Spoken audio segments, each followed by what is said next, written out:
చంద్రబాబుది khichdi manifesto అన్నారు జగన్. నెల్లూరు జిల్లా నాయుడుపేటలో జరిగిన బహిరంగ సభలో మాట్లాడిన సీఎం చంద్రబాబుపై తీవ్ర విమర్శలు గుప్పించారు.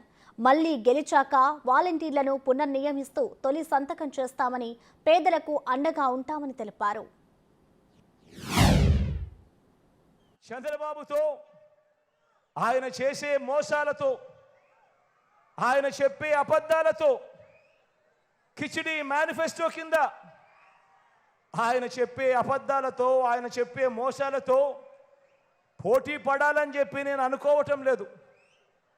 ఎందుకనంటే చంద్రబాబు నాయుడు గారి మనస్తత్వం ఎలాగూ చేసేది లేదు కాబట్టి, ప్రజలను ఎలాగూ మోసమే కదా చేసేది కాబట్టి, నోటికి ఏదొస్తే అది చెప్పేసేయచ్చు అన్నది ఆయన ధోరణి.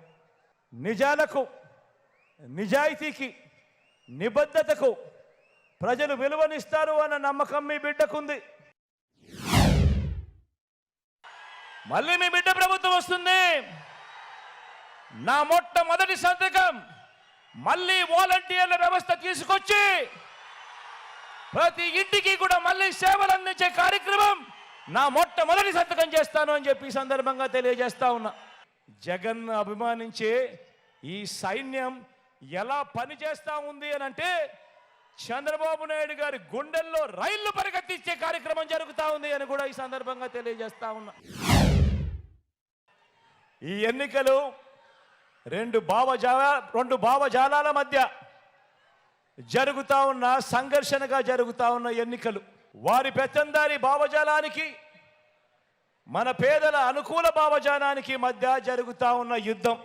పెన్షన్లు అందుకునే పరిస్థితిలో అందుకోలేక, నడచలేక, అవస్థ పడలేక ఏకంగా 31 మంది ప్రాణాలు విడిచిన పరిస్థితులు కేవలం ఈ 2 రోజుల్లో.